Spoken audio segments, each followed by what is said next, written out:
হিন্দু ধর্মে ভগবান কৃষ্ণকে সন্তান স্নেহে গোপাল রূপে পুজো করার এক রীতি প্রচলিত রয়েছে।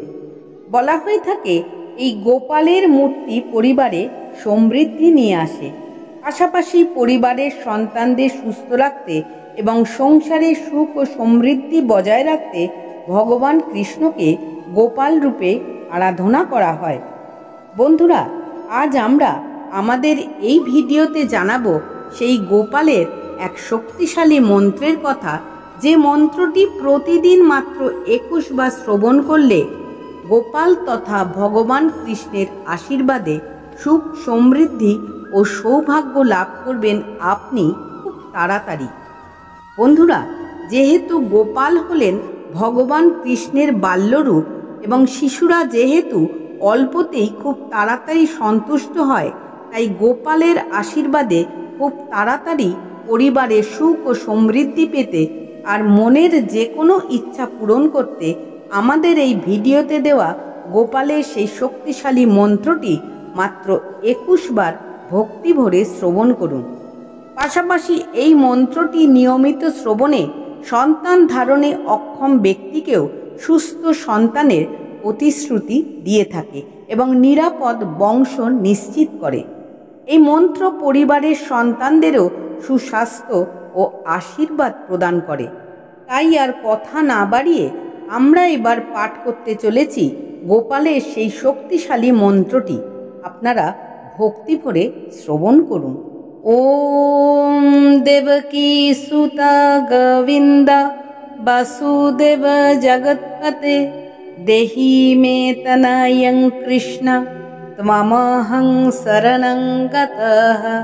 ওম দেবকী সুতা গোবিন্দা বাসুদেব জগৎপতে দেহি মে তনয়ং কৃষ্ণ ত্বমহং শরণং গতঃ।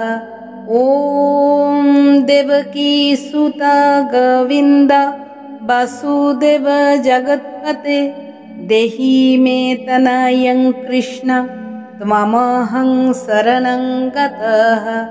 ওম দেবকী সুতা গোবিন্দা বাসুদেব জগৎপতে দেহি মে তনয়ং কৃষ্ণ ত্বমহং শরণং গতঃ।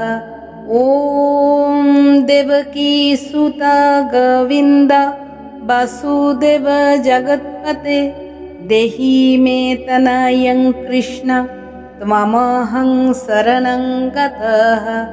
ওম দেবকী সুতা গোবিন্দা বাসুদেব জগৎপতে দেহি মে তনয়ং কৃষ্ণ ত্বমহং শরণং গতঃ। ওম দেবকী সুতা গোবিন্দা বাসুদেব জগৎপতে দেহি মে তনয়ং কৃষ্ণ ত্বমহং শরণং গতঃ। ওম দেবকী সুতা গোবিন্দা বাসুদেব জগৎপতে দেহি মে তনয়ং কৃষ্ণ ত্বমহং শরণং গতঃ। ওম দেবকী সুতা গোবিন্দা বাসুদেব জগৎপতে দেহি মে তনয়ং কৃষ্ণ ত্বমহং শরণং গতঃ। ওম দেবকী সুতা গোবিন্দা বাসুদেব জগৎপতে দেহি মে তনয়ং কৃষ্ণ ত্বমহং শরণং গতঃ। ওম দেবকী সুতা গোবিন্দা বাসুদেব জগৎপতে দেহি মে তনয়ং কৃষ্ণ ত্বমহং শরণং গতঃ। ওম দেবকী সুতা গোবিন্দা বাসুদেব জগৎপতে দেহি মে তনয়ং কৃষ্ণ ত্বমহং শরণং গতঃ।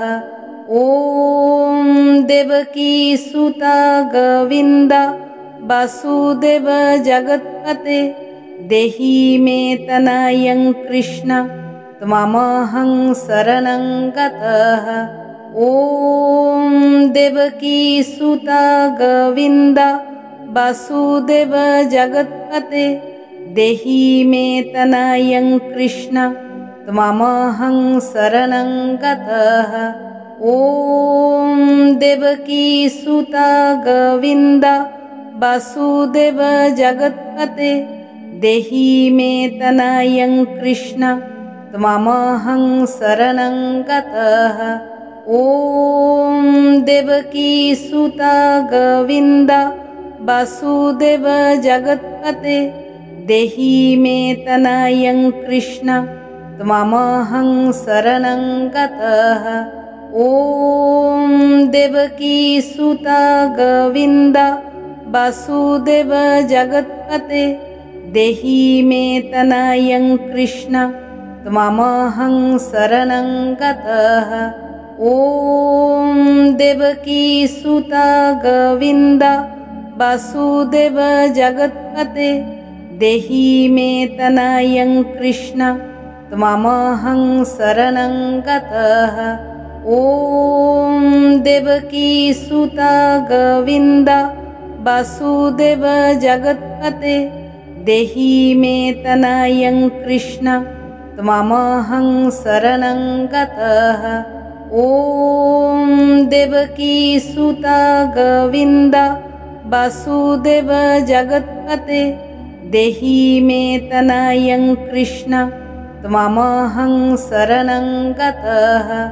ॐ देवकी सुता गोविन्द वासुदेव जगत्पते देहि मे तनयं कृष्ण त्वमहं शरणं गतः।